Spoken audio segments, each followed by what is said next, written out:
Okay, so here we are on October 18th, 2023. I have just introduced Dr. Taylor Capozziello, who is going to be talking about how to teach breathing as a clinician to your clients. Yeah, so hi everybody. I'm really excited to be here.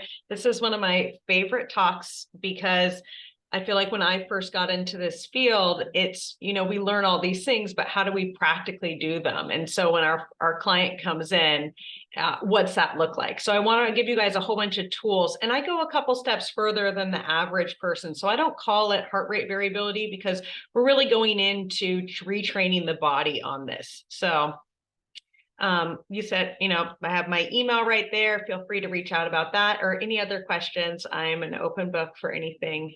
So.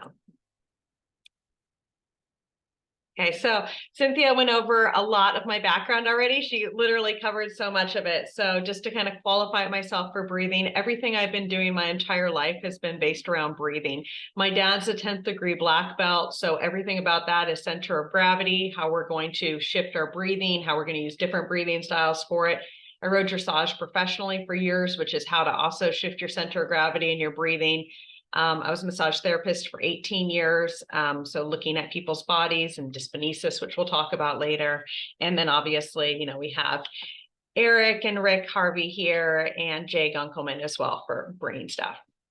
So the goal today is just going to be to learn how to teach diaphragmatic breathing. It can be for yourself or for clients. So why do we need to change these breathing patterns? So when your clients are coming in, pretty much everybody that comes in almost always has an incorrect breathing pattern. And the more practice they have in it, like yoga, the worse they usually are.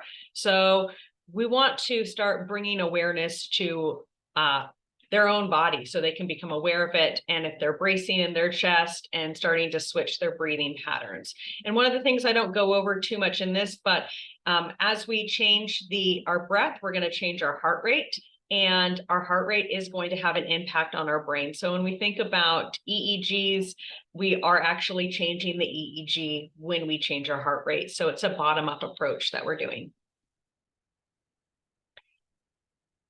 So all my clients, when they first come in, they think they know how to breathe, and we need to break that down, and they need to understand why they have to breathe that way, because there's so many times that we're told what we're supposed to do, but you don't do it unless you understand why. My favorite analogy is about opera singers. So I like to ask clients if they think that an opera singer is really good at breathing. And the obvious answer is yes. And then I ask them, do they think that a deep sea diver is really good at breathing? And they're like, yes.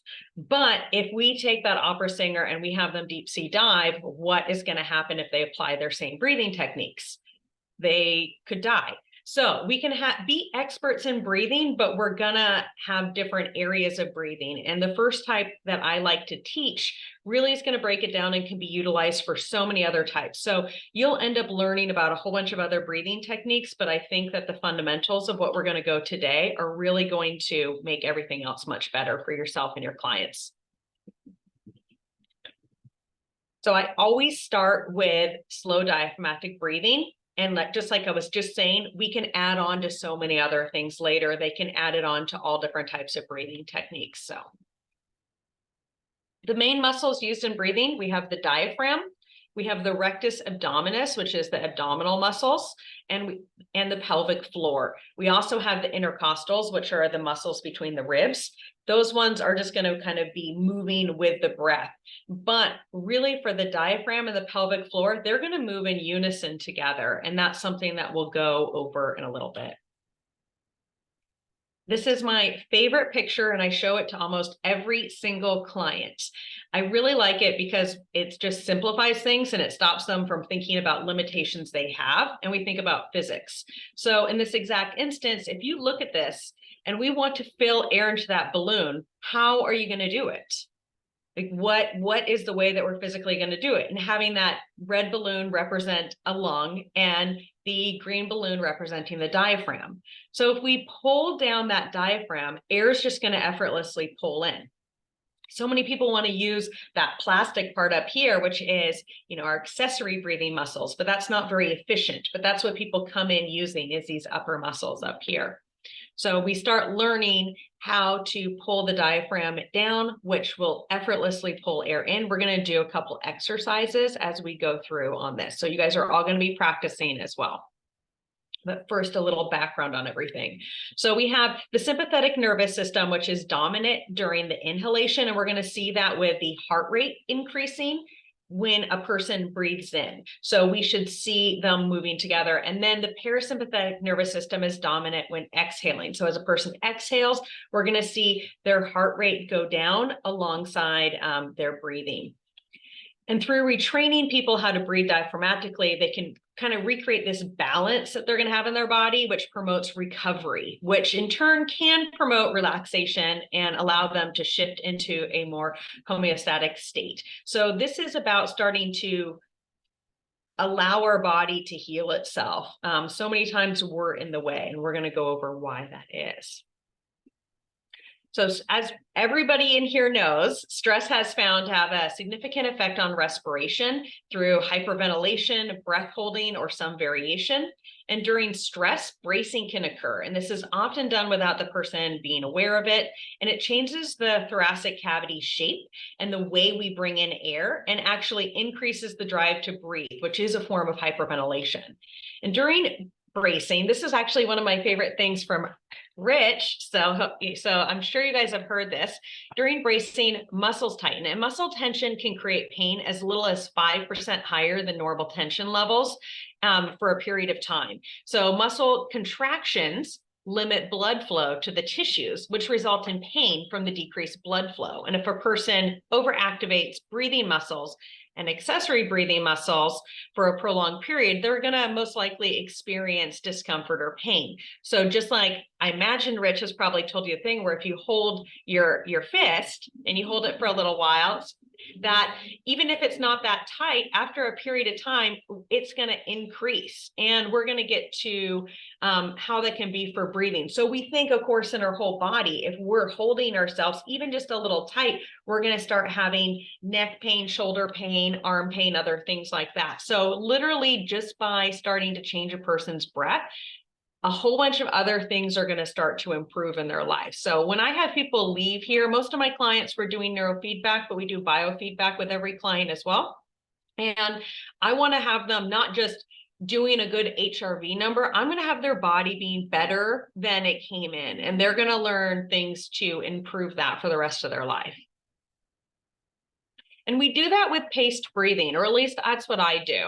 And there's a whole bunch of ways that we can do paced breathing, but I really like it because it's just really simple. A person can follow a pacer. I can start making all, changes on them for how they're going to do. And there are different ratios. I have, for some reason, gravitated towards this one that's a very short inhale and a long exhale. Everybody, even if they think they can't do it, can, and it ends up pushing people a little bit in a really nice way. If I'm working with a kid, I'll do a 1-to-1 ratio. So like 3 seconds in, 1 second pause, 3 seconds out. But even then, I just had right before this an 8-year-old, and he started doing adult breathing just fine, which is about a 2.5 second inhale, 1 second pause, and then a 6 second exhale with a 1 second pause. And so you guys are all going to try that today. The first thing when clients come in is I just want them to get used to the pacer. So the very first thing is I set it, I have it at this, and then they just get to kind of play with it and see how it is. And I let them know that as they're getting used to it, we are going to start removing the air from their chest. So I want them to start paying attention to where they're breathing while we're doing this. And of course, while we're doing this, I'm gathering their heart rate and where they're breathing from during the same time. So I just strap a strain gauge around their abdomen, aiming for around their belly button. It's not too important. It's going to move in and out. So, if they're wearing a fluffy jacket, it's okay. If they're, it doesn't really matter. And then I put on a photoplethysmograph on their finger, and I always put it on their non-dominant hand on the ring finger, because that's the one they're a little less likely to move and mess with. as we're teaching them, I want you to keep in the back of your mind, and I know you guys were talking about hypnosis earlier, so I know that there's a lot of people on this call that have hypnosis in their training, so you're already ahead of the game on this. So words are really going to matter as we teach people, and how we approach it. We're going to want to also take notes and see what people respond to, because some people are going to have a visceral response to certain words that they don't like, and some that they do. So I always have a little Excel spreadsheet up, and I have my notes in there, and what we worked on and what somebody liked or didn't like. So, so when we're doing this, the reason why words matter is because, well, one thing, for example, is the word try. If we try to do something, try to relax, we are automatically sending a signal from our brain to do something down our body, and we're going to tense up because we're trying. It's an action. But instead, if we allow, we notice, we use passive verbs, then we're sending a signal up, and it's much easier for a person to actually relax. So those words are going to matter. You might also end up using guided imagery, which is a way for people to become aware of things. So you can use a lot of your hypnotherapy skills here, that they may or may not notice things, or, such as the phrase, stop and smell the roses. We're just pausing and looking, using our imagination and seeing, what's in front of us. So, my favorite thing with hypnotherapy is, with words, is, say you were the first one on a scene. So someone's hurt, you're the first one there. And if your response is, oh my God, that looks awful. Oh, that is going to hurt so bad. It's that person, it's going to hurt so bad. But instead, if you're the first one on the scene and you say, oh, hey, like, you're going to be okay. You're doing so well. You got this. I know you can handle this. That person has a much higher chance of being able to handle it. So the same thing when we're teaching people for words, we're teaching them how to be in their body. So we're going to start with some mechanical parts about breathing. And then once a person masters the mechanicals, we're going to go into a mindfulness where they're letting go and they're allowing their body to move and to let go of everything. The very first part that I talk to about people is removing the air from the chest. For me, that's the most important part, because this is where we're going to have tension up in here. And I'll show you a trick about this on the next slide. So this is often the hardest part and the most important part. So out of everything I'm talking about today, if this is the only thing you take away, great, you will do fabulous. So we want to have a person not tight in their upper chest. And we want to have it that the stomach naturally rises and falls, not the chest going up and down. So we can see when the shoulders go up and down versus forward and back, which is much more. So we don't need your chest for breathing. I want to repeat that. You do not need your chest for breathing. Your chest will follow things, but it is not needed unless you are running, talking, things like that. But if we're sitting passively, it's not needed. And a great line used in autogenic training is, it breathes me. And this helps a person enter a more parasympathetic mode rather than attempting to achieve a mission, which results in stressing anyone out. And that's what we're talking about with words earlier. So to help people get started, we want to get all the air out of the chest. So you're going to show that an exhale makes a sound. And this is a sound I like doing. It's a martial arts sound. And it also, or if you have glass and you're fogging it up with your mouth. So we make a sound. You guys hear that through there? So it's a sound, just like I said, as if you're going to fog up glass. And I want you guys to try it right now, because when you do it, you're going to feel your abdomen kick in. You're going to feel your diaphragm pull up and your pelvic floor pull up and your abdomen pull in. So right now, go.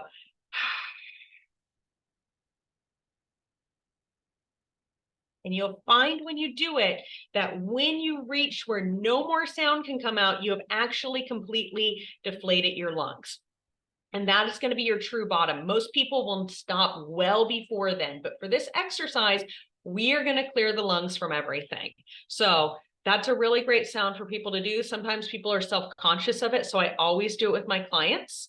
it is a really great way to feel all the correct muscles kick in for exhaling. So, and one of the things is I want people to know that we are doing an exercise. This is not relaxation. I am not teaching a relaxation. Relaxation may come from this, but this is an exercise. And this type of breathing that I train is not how you are going to breathe every day. So just like if you go to the gym and you run for 20 minutes, you're exercising. No one expects you to run for the rest of the day, but you get benefit from that running and it changes your chemistry. And that's the same thing. Sorry if there's horns in the background, San Francisco. So, and so it's going to change your chemistry throughout the day as we switch. And in my clients in their daily life, what I'm hoping is that they actually start switching to a belly breath naturally. So they start noticing that they're holding air in their chest and they just switch to dropping their center of gravity down low and allowing their belly to softly move. Hopefully that's not too loud. It's really loud here.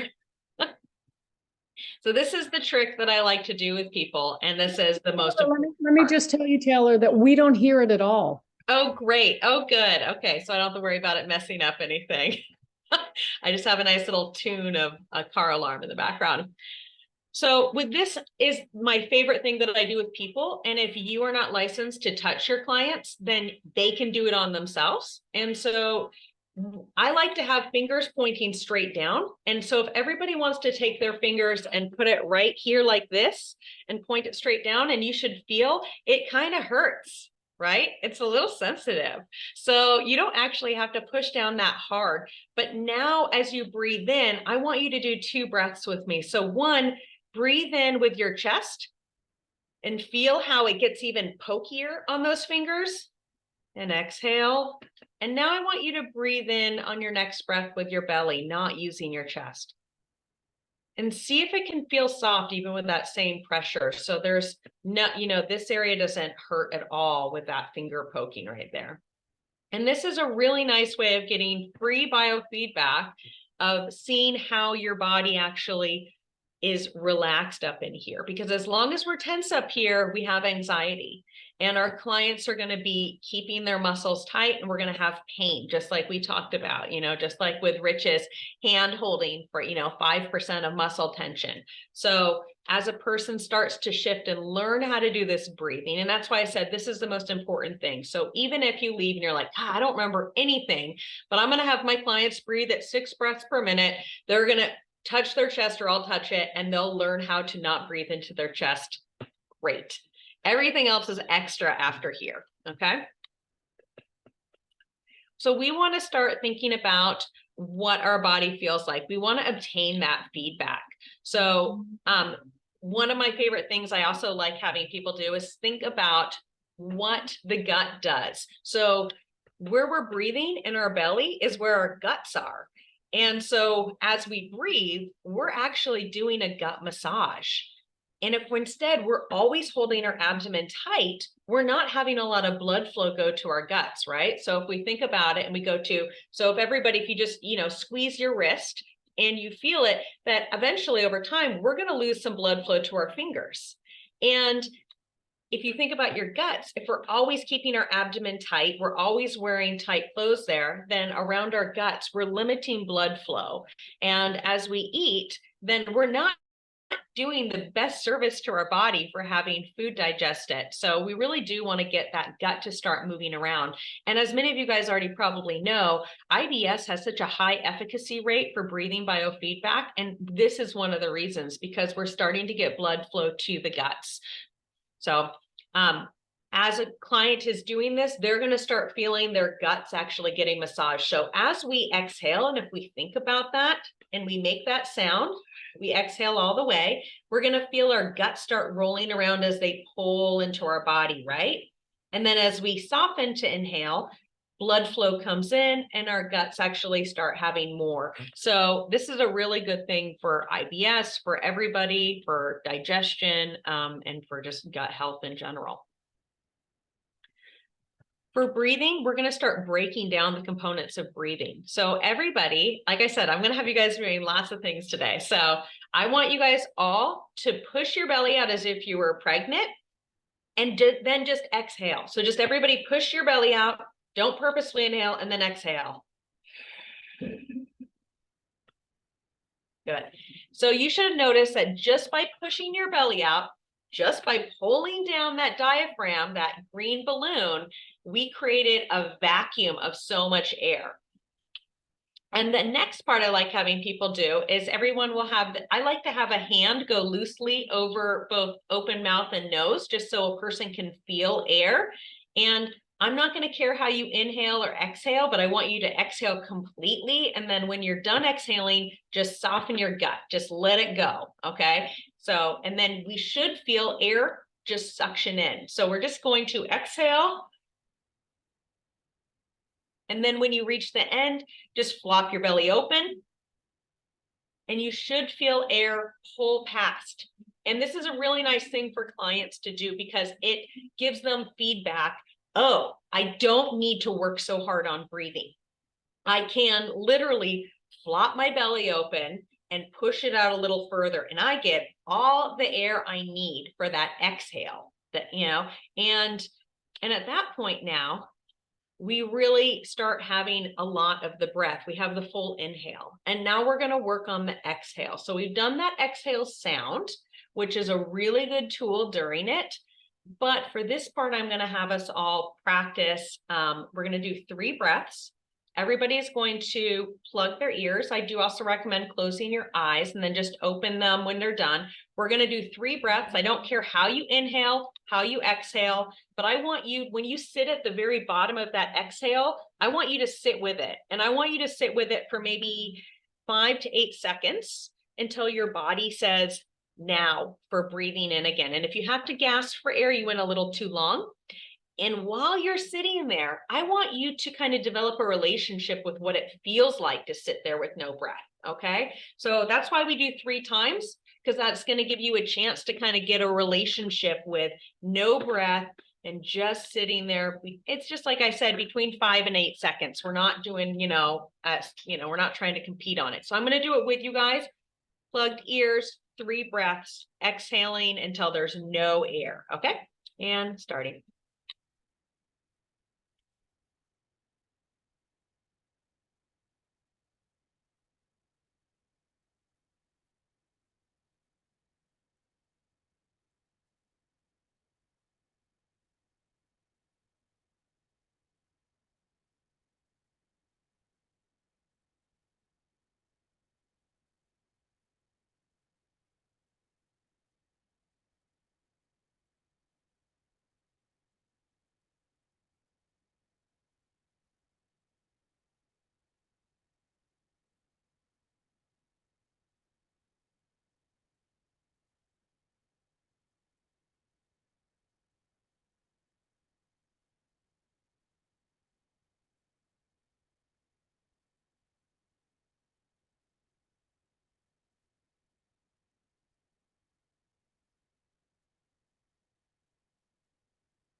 And so this is one of the things I like also doing with my clients. So everything I'm doing with you is what I do with every single client, not in every session, it's just a little bit here and a little there.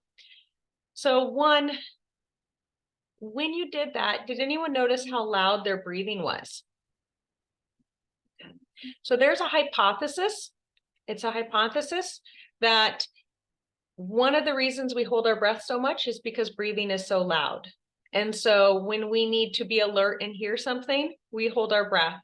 And if we think back to if you're walking through a forest and you hear a rustle and you hold your breath for a second, you evaluate, it's a bird. You should just relax. We should drop back down. But in this day and age, we don't really do that. I live in San Francisco, I got to be aware of bikers and pedestrians and cars and all sorts of other things. Our cell phones vibrating, that also will heighten our alert. We watch TV at home, which is designed to change our breathing patterns so we feel different emotions. Otherwise, it's very boring. If you ever want to test it out, you can watch a scary movie with relaxed diaphragmatic breathing, and it's the most boring thing in the world. So, so everything in our life is designed around keeping our nervous system heightened, and we don't really bring it down. So we're always kind of constantly slightly holding our breath. And the one hypothesis is because of the sound. So when I only have clients do that one time, I just think it's a pretty fascinating thing. And then also, I don't know if any of you guys want to either write in chat or how you felt with when you had no air. So for myself, it kind of feels like a dark comfort to me. I don't know why, you know, and some people are going to have anxiety, and that's going to tell you something about that client too and your approaches. Did anybody have anything they want to share? I don't know on how they felt comfortable. Good. I'll Yeah. share. I'll share. Yeah. Or did somebody else? Was there someone else? Somebody, yeah. So it looked like Trey said comfortable. Well, you know, for me, I mean, I've done tons of breathing training like this. Your style is a little bit different than mine, but I know to trust that when it's time for me to breathe, I will. But I think for someone who's doing this for the first time, they might not trust it, and that first moment, those first 3 breaths would feel like, I don't know, should I breathe? You know, kind of thing, rather than just, you know, knowing, you know, your body is, you're not going to die because your body is going to force you to breathe, you know, if you don't do it. So anyway, I just, that was my experience around it. Yeah. And, you know, we're doing this, and I always remind clients that we're doing it with air all around us. We're not doing it underwater. And so it's a really nice one for that. And the reason why I have people practice this is because as a person gets better at breathing, it's really boring. So we have these 2 little gifts of meditation at the top of the breath and the bottom of the breath. And they're not usually too long. I just do a second. And so as we develop a relationship with it, we can say hi to them, and it can become a little bit more comfortable with that. Oh, interesting. So somebody also said they got hot and started sweating when they sat there. And that's going to be something for a person also. So if you were my client, I would look at that and be like, okay, so for you, sitting with yourself, being in silence has some anxiety related to it. So your nervous system is having a response. So I would know as a client, we're going to move slower. And we might even do things that are a little bit more excitatory in the beginning and not as calming on their nervous system, because their nervous system might not be ready for it. So those are all going to be clues that you're going to get from it. So at this point now, we've done all the components of breathing. So we can use all 3 parts now on this. And when we use all 3 parts on it, we have it that, can you guys see my mouse? Does my mouse work here? Or no, probably, no, it doesn't. Okay. So once a person softens their belly, they're about 70% up on the inhale slope. They're going to flop their belly out, and you've brought in most of your air. And then to breathe in a little bit more, just for this exercise, we push our belly out a little bit more. We can think of the front, but we can also think of the sides, and having our floating ribs on the side kind of be like fish gills that flare out a little bit. So we might not always have our belly go in the front. It might also be the sides. And that's going to get us that we brought all the air we need to the very top. And then we're going to exhale, making that sound all the way to the bottom. Sit at the bottom with that no air, kind of saying hi to that feeling. And then we're going to flop our belly out, and we're going to start again. So we're going to practice that. So this is the pacer that I use with my clients, and it should work if I hit play. So we'll do a couple, maybe 3 breaths together, and you guys can see how that feels. Okay. So this is the full exhale, and then we're going to flop, push your belly out further, pause, exhale. You should feel empty halfway, and then really get the rest of that air out.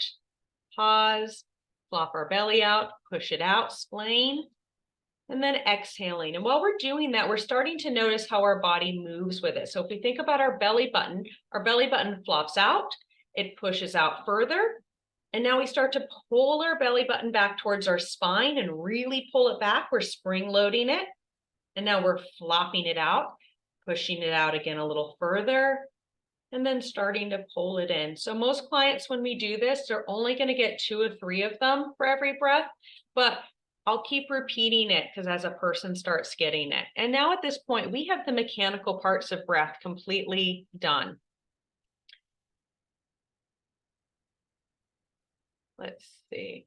So once a person mechanically really gets that, and that's not immediate, I'd say for most clients, that's between 3 and 5 sessions.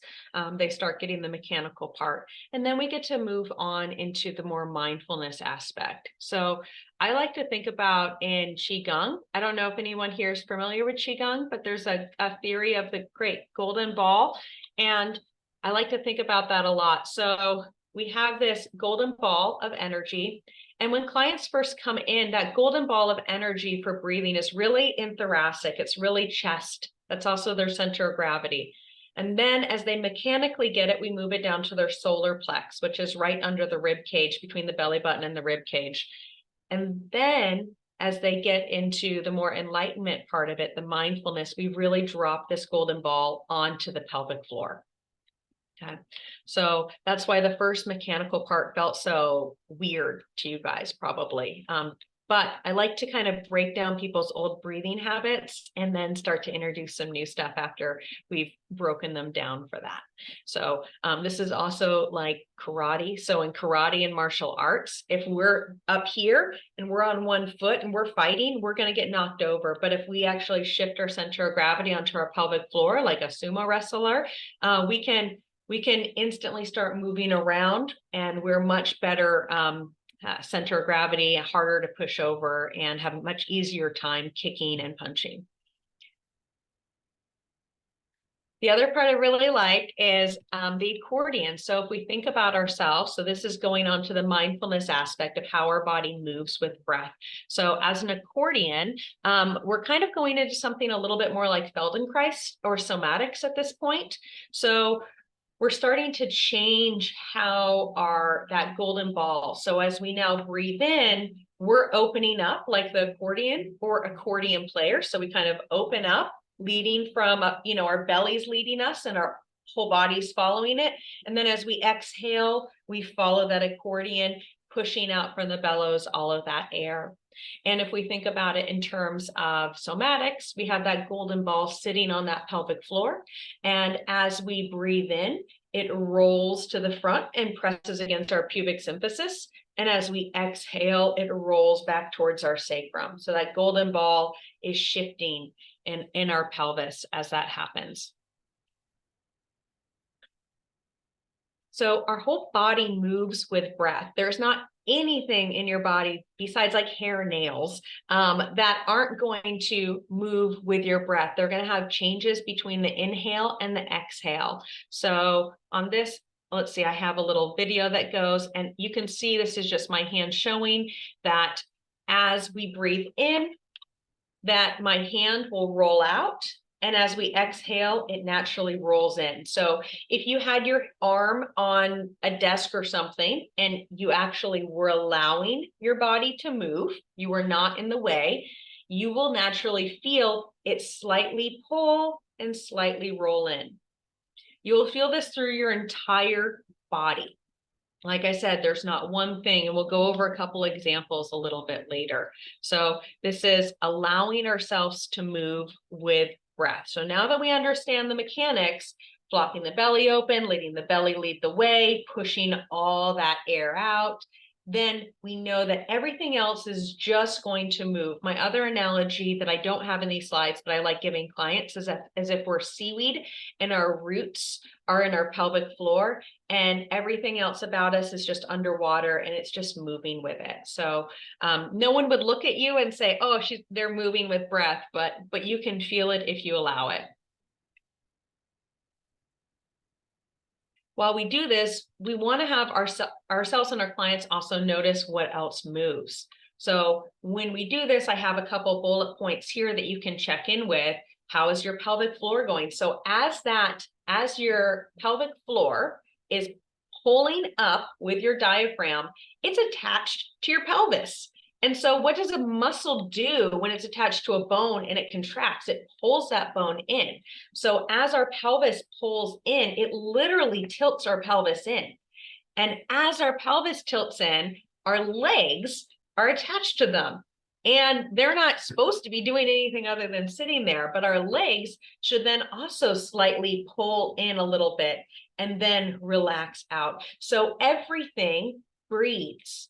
everything moves. And if we think about this as a body worker, that means that every single muscle on you is going to have slight contractions and slight stretching. And we're going to be getting synovial fluid to everything. We're going to be having muscle ligaments slightly glide over each other and start to heal each other. So we can do so much more with breath with our clients over time as they learn. So we want to also notice in the shoulder. So earlier, the very first thing I said is if we're breathing with our chest, our shoulders go up and down. But if we breathe with our belly, our shoulders slightly roll forward and they slightly roll back. And sometimes that's hard for people, and I'll come sit next to a client and I'll let them kind of move, I'll move their shoulder just slightly, and you'll feel it's kind of like, it's really hard, it's really stuck, and people trying to let go because they're so stuck. It's kind of amazing how much they can't move. So one way for people that struggle with that, I'll have them focus on their scapula and the back of it. And I'll have them that as they inhale, their scapula slides down and kind of finds the home a little bit back on their rib cage. And as they exhale, it wings out just a little in the back, just creating a little bit of a wing. So that can be one that's a little easier for people sometimes than shoulders. Oh, let's see, I want to make sure I read questions as they go so I don't see. I've done a lot of breath. Okay. Oh, sorry, I just saw this one, Deborah, from before. Yeah, good. And then my favorite one to have people do, I know I have a lot of favorites, I'm a nerd, this is like my best field, so, is your eyes.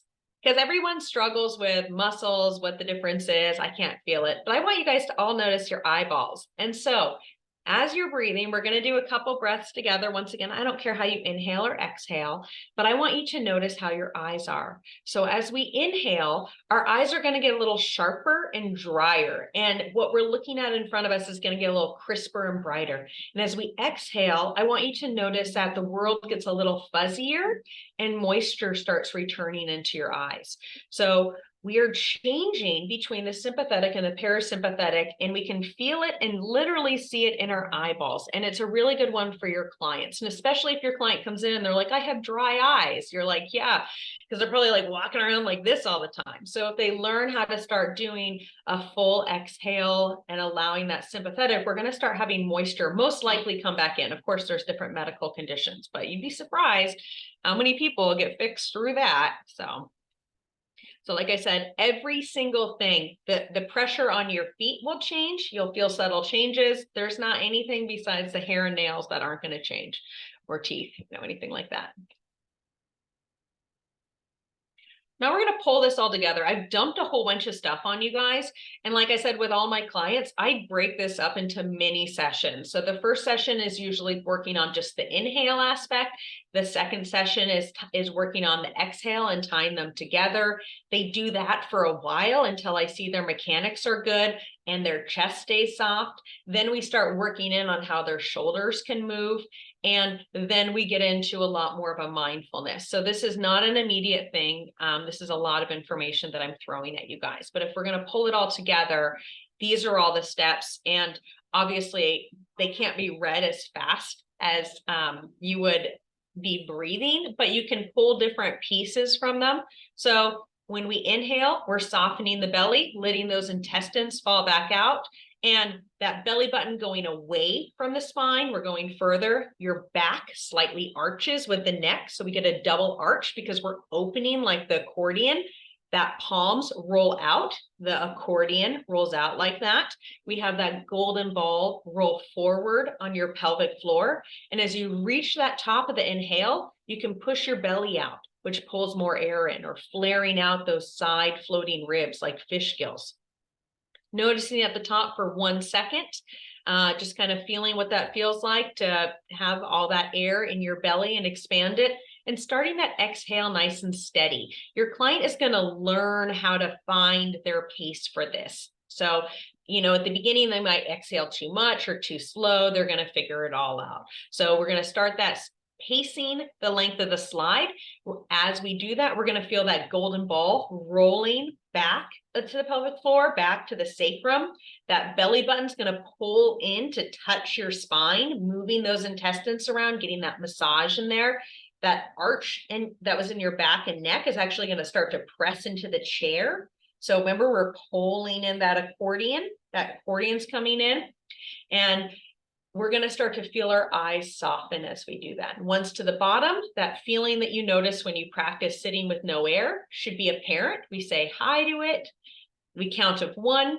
And then by that point, we have spring loaded our belly button back, right? So we just let it go. This is a hard thing, especially for women to learn how to do, how to really let their belly go, to let that movement happen, to let it go and allowing more air to pull in, and we start over. So those are all the components of it. And then you'll find words that work for you, different ways. But the main point that I'm doing here is having people learn how to isolate their muscles. So they're doing all of this with a soft chest and allowing their body to move. And we're really just kicking in the pelvic floor and the diaphragm and the rectus abdominis. And they are massaging our guts, and the rest of our body is following it if we allow it. And by doing those things, we're fixing a lot of different things. Pretty much, as a body worker, I know that I'm sending people out of here with more control over muscle pain, learning how to isolate their muscles, learning how to make sure that they're getting, rid of enough carbon dioxide, so lots of things. This is the slide this is one that I like using. This is a thought technology using the Thompson suite. There's a whole bunch out there. I just like this one. I remember when I first saw it, I thought it was like dumb because it was so basic, but now I love it and only use it. And I like it because we have heart rate at the top, which is like pink and just basic up and down. And then we have breathing that I put around the belly button in purple. We also have the heart rate variability at the bottom. I can add in muscle tension at the top. I can add in a lot of different things. And we have the pacer set up there. One of the things that I'm going to tell you is my hypothesis that I do not know, I see this with every single client, and now I've been doing this for a while. But I don't know if you guys can see in the heart rate variability in the graph that we have, the spectral graph, and we have the very low frequency in yellow, the low frequency in purple has the red because that's the highest point, and we have the high frequency in green. And one of the interesting observations that I make with every single client is that when they're doing a really good exhale, their low frequency, the purple, is nice and high where we expect it. And when they are not breathing in their chest, nor are they holding any tension in their chest, we have a nice flat green high frequency bar that goes across. And if they are, I actually see a bump at the 0.2 mark. So if I see that, I can know sitting across the room, they're breathing into their chest, and we can automatically correct it. So I really like using this tool because people think I'm like magic, but it's just that. So that's the graph that I like using, but you'll find ones that work for you. When I send clients home with stuff, I really like to use an app. There's lots of apps out there. I personally use this Ear Kick app just because I have worked with helping them develop it. So I have my own breathing on there, and I put in Karen's information here as well. So if that was something you can use, it's free. They'll build you a clinician dashboard as well. So if you want to track your clients' breathing, you can have them build you a dashboard for free. So you just reach out to them, and it's nice because you can then create the breathing times that you like with your clients if they don't have one that you like. So that's why I like using them, but you'll find a whole bunch of other ones out there too. And as you guys know, practice and home practice is really important. So now you see that breathing is much more than following a pacer. It involves the whole body. And this is a dance, and it can help anyone become closer towards their peak performance. So if you guys have any questions, I'd love to answer anything. So I left a little extra time because I figured it's a lot. So. Anyone? Questions?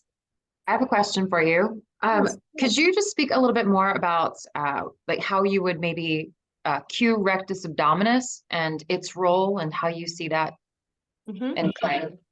Yeah. So how would what was the word you said? Cue or? Yeah. What thoughts do you have to offer around rectus? Because you talked about, diaphragm and belly button, and I'm just curious. Yes. And so, yeah, really I use the belly button because as we're pulling the belly button back, it is going to cue it in to tighten it. If we make that same sound that I did, you should feel your abdominal wall tighten Right. and pull in with your diaphragm and with your pelvic floor. They all automatically will work together. A little side note though, it does tighten up the chest a little when we make that sound. So you do have to work a little extra hard on keeping your chest soft, but we automatically have the client learn what it feels like to kick in all of those muscles. We're essentially getting like my picture that I had of literally someone rolling out their belly. I like that one because we're massaging those guts. So as we, I'll just kind of do, so as we basically breathe in, we push our belly out really far. Our guts are kind of all here. And then we exhale and they massage in. They're just really moving around. And then we just open it up. So that's how we're cueing the rectus abdominis. It's being let go completely. So all three of them let go all at the same rate, which allows the intestines to just kind of fill that void, fill that space. And then all three contract or pull up. They pull, technically it's the diaphragm going to neutral position. But we're pulling everything in at that moment and getting those organs, you should feel them kind of squish around. So I know that's a little weird, but.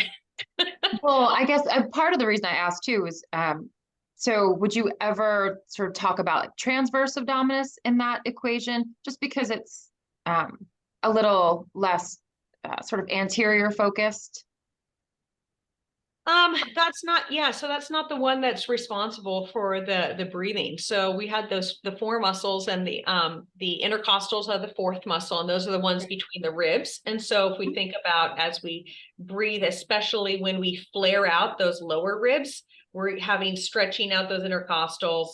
I really actually like to think about the lower ribs. So as we, breathe in, they flare out. As we exhale, they come in and they actually start to knit in a little bit. So that's how our intercostals work. But yeah, those are the four muscles that are truly involved in breathing, is those ones. You will find your clients have what's called dysponesis, which is learned disuse of several muscles. And as a person starts to learn how to isolate, they're going to find areas that they're sticky and that they're struggling to use. And so that's why for me, because of my massage, I can literally kind of hold on and help them move. Or, you can have them start to kind of notice or feel how hard it is for them to move.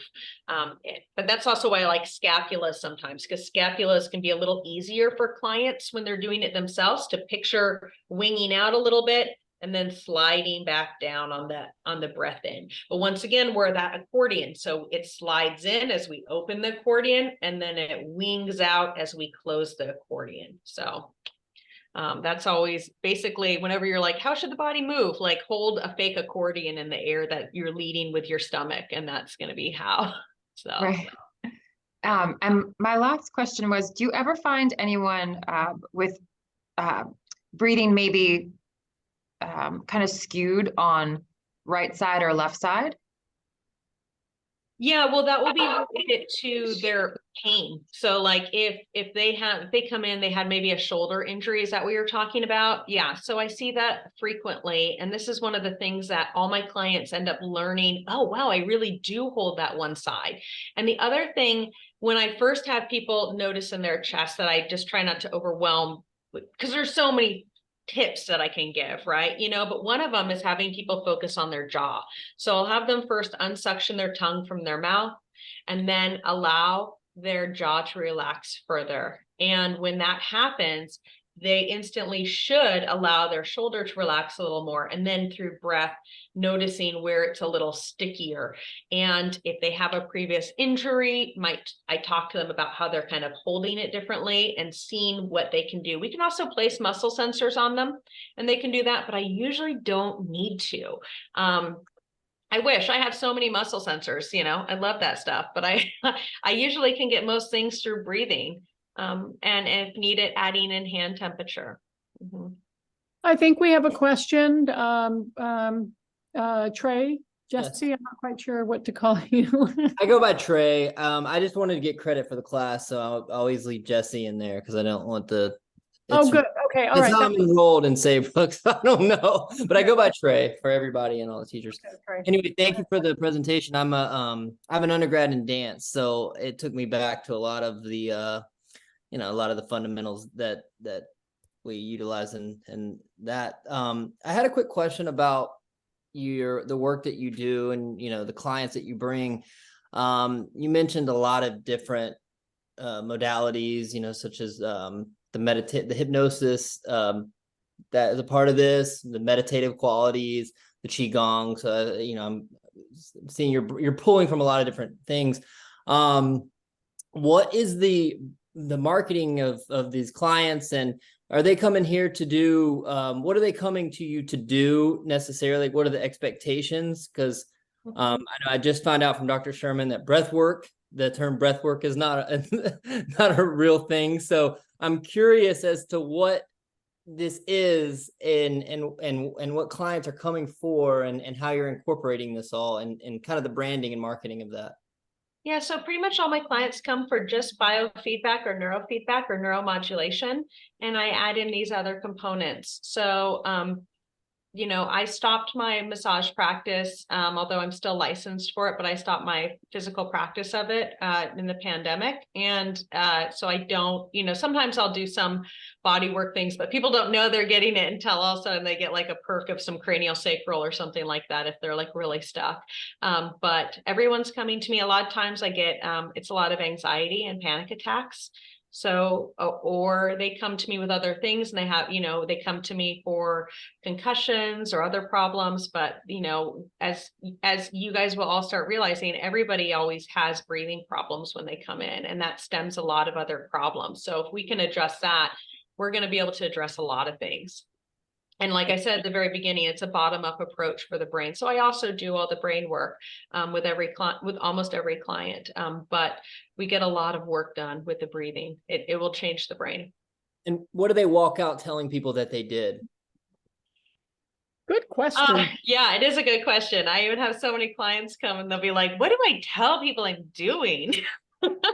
So I just tell people, that we're doing peak performance. We're doing peak performance on their physiology. We're seeing where they're struggling and where we can improve. So but it always is biofeedback or neuromodulation related. So we use assessments to decide things. I don't do a stress test. I don't know. I can usually palpate someone and figure it out pretty fast, and stress stressed me out. So so I don't do that, but so if someone comes in for biofeedback alone, we usually just start immediately with breathing biofeedback, and I'll assess what we need to work on from that, how they're breathing, what I want to add on, and how our sessions are going to look. Awesome. So to piggyback on that, so Taylor, these are generally healthy people that are looking to, they have anxiety, or are these clinical referrals? Clinical. Sweet. Thanks. Yeah. I mean, I'll have some people, I don't know. I mean, most of my clients are clinical, that come in for different things. But everything in my mind is peak performance that we're doing. I'm not treating anyone. We're just training. So it's seeing what dysregulation is going on, whether it's in the EEG or in the body. So if they need something else, I'll work with a PT if needed, or I'll work with I work with a lot of MDs and a lot of neurologists, and so I'll we work with a team if it becomes out of my scope of practice. So. Wow. Wonderful. Yeah. So I'm going to give a plug for AAPB, since I heard some people balking on it. AAPB is how I got here. I started at State, and I was not planning on this field at all. And I did a study on, something similar to plantar fasciitis. And then I got a poster, and AAPB paid for me to fly out. So if you have a poster presentation that you do, you can potentially have $300 paid for you flying out or towards your hotel. And then that's where I met everybody in this field. And I decided that these are the people that I want to grow old and die with. So now I'm here for the rest of my life. So AAPB is awesome. It's life-changing, obviously, for me. I highly recommend it. You learn a lot, and it's just nonstop fun. All the conferences in general are really good. And I think, we always shared, like, we put 4 of us in a room, so we try to make it as cheap as possible. So you guys can figure out ways, especially if you make a poster. Just make a poster. That's not that hard to do, because in a lot of classes you have the option of doing a poster for your final project, and AAPB, just like the other member societies, they really want to support students. Students are the future. I mean, bottom line, students are the future. So, well, I think we're at time, almost just about. I just want to say that having Taylor be a alumna of Saybrook, I feel like, the day I retire, Saybrook, that Taylor will always be an example of my leaving this field in good hands. So on that note, and I think Rich is obviously also agreeing with that. Absolutely agreeing. Absolutely. So, and there are others of you on this call right now that we feel strongly about that sentiment as well. So that said, any last burning questions before we sign off? Oh. Do we have, no? I forgot to put my references up. I'm awful. Sorry. I guess I have one last one, Taylor, just based on running your own effectively practice. How often especially while we deal with the evidence-based practice and research fairly frequently in the field, it seems like it's still fairly emergent, biofeedback, neurofeedback. Are you dealing with licensing problems, people who are, you're billing as training, which I know is a very key delineation? Yeah, people pay cash. I don't work with insurance. I will give super bills, and sometimes it works for people. I am not licensed. I'm certified in everything. So when something's out of my scope, I have to work with somebody else. So I will never diagnose. I will never treat. But honestly, we're doing the same thing. So, if someone has something, if they came with a diagnosis, I have them sign a HIPAA form. I can work with their doctor or whoever they want me to. So it's just about communication and creating a really great network of people. Great. Thank you. Thanks for that great question. All right, everyone, we'll have a lovely month. We'll see you next month. Next month, we have invited Dr. Saul Rosenthal, who has been doing a lot of work recently with pain and looking at neuromodulatory approaches to it. He's very involved in AAPB and other areas. So some of you may have heard of him, but I think that he will bring a lot to our table. So on that note. And thank you, Taylor. Thank you, Taylor. Thank you. Thanks for having me. Right. Thank you. Thanks, Taylor. Bye, guys. Appreciate it. Bye, Bye-bye. guys. Good night.